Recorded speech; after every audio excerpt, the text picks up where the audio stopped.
कहते हैं कि किसी भी चीज़ को लेने से पहले उसका इतिहास जान लेना चाहिए और अगर बात घर की हो तो ये ज़रूर करना चाहिए। ये कहानी है नोएडा के एक स्काई स्क्रैपर की, जहाँ एक फैमिली के साथ कुछ ऐसा हुआ जिसने उसकी नींदें उड़ा दी। उस घर में जब वो शिफ्ट हुए तो उन्हें पता चला कि ऑलरेडी एक फैमिली उधर रह रही है जो उनके अलावा किसी को नहीं दिखती।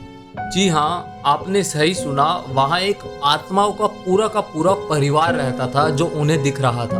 आखिर कौन था ये आत्माओं का परिवार जो उन्हें इस तरह परेशान कर रहा था? अगर आपको सही में डर का एहसास करना है तो इस वीडियो को एंड तक देखना। और कहानी शुरू होने से पहले ऐसे रियल हॉरर एक्सोर्सिज्म वाले वीडियो देखने के लिए सब्सक्राइब कर लेना।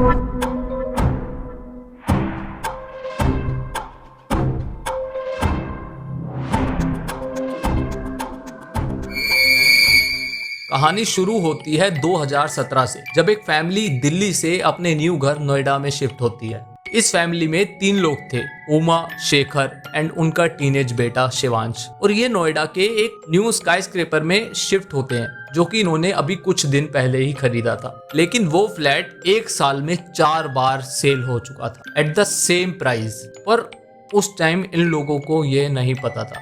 याद है मैंने आपको कहा था कि घर जैसी कोई चीज लेने से पहले उसकी हिस्ट्री जान लेनी चाहिए। अब आपको समझ आएगा कि मैं ऐसा क्यों कह रहा था। इन लोगों ने वो घर बहुत जल्दी में ले लिया और उसकी कोई भी हिस्ट्री पता नहीं करी। इनके मन में लालच आ गया था कि इस रेट में ऐसा मकान कहाँ मिलेगा, जो आगे चल के इनकी सबसे बड़ी गलती साबित हुआ। अब उस फ्लैट में ये लोग शिफ्ट हो गए और बड़े ही आराम से रहने लगे। जब वहां पर इन्होंने मेड वगैरह ढूंढना चालू करा तो सोसाइटी की कोई भी मेड इनके घर में काम करने के लिए तैयार नहीं थी। अब शिफ्ट होने के ठीक 1 हफ्ते बाद उमा ने एक ऐसी चीज देखी जो कि बहुत ही ज्यादा डरावनी थी। उस घर में 3 रूम थे और तीनों के तीनों रूम में बालकनी थी।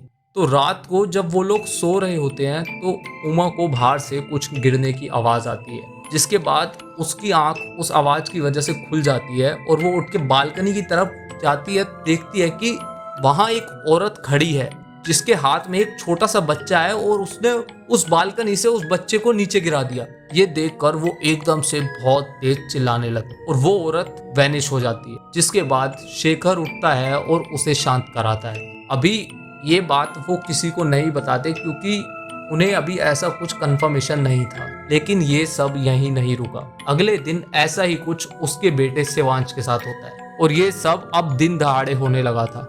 जब वो अपने रूम में बैठ के कुछ काम कर रहा था तो उसको ऐसा लगता है कि जैसे उसका गेट किसी ने नॉक किया हो। देखता है और गेट खोलने के लिए बाहर जाता है तो एक छोटा सा बच्चा उनके लिविंग रूम में खेल रहा है।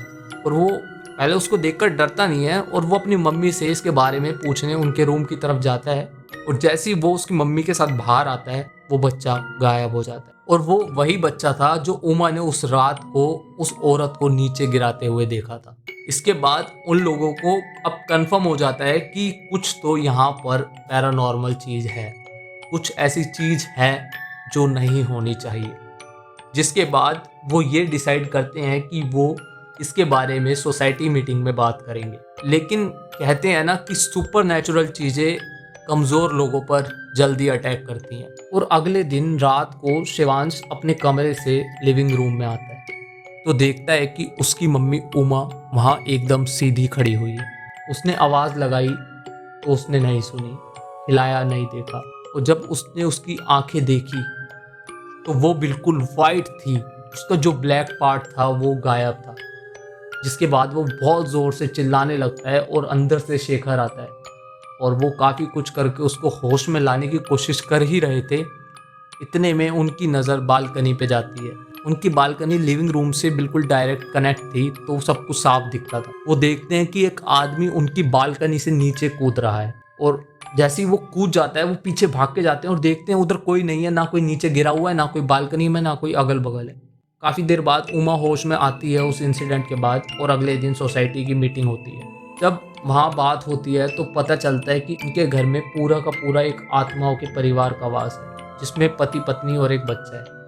और इसके पीछे की हिस्ट्री ये थी कि जब वो बिल्डिंग बन रही थी तो कॉन्ट्रैक्टर के साथ कुछ इशू की वजह से वो मजदूर वहाँ से कूद कर सुसाइड कर लेता है, जिसके पीछे उसकी बीवी अपनी 3 साल की बेटी को लेकर कूद के मर जाती है और तब से उनकी आत्मा वहीं है। जिसके बाद पुजारी को बुलाया जाता है और वो आकर ये कंफर्म कर देता है कि हाँ, वहाँ पर ये 3 एंटिटीज़ रहती हैं और वहाँ पर फिर उन लोगों का पिंड दान वगैरह किया जाता है। उन्होंने बताया कि अंतिम संस्कार ठीक से ना होने की वजह से ये सब उधर हो रहा है।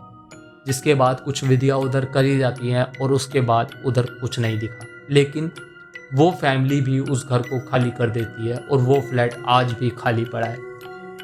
और आप भी अगर कोई चीज़ लो तो पहले उसकी हिस्ट्री चेक ज़रूर करना, क्योंकि क्या पता कि आज जो चीज़ उस फैमिली के साथ हुई है कल वो आपके साथ हो जाए।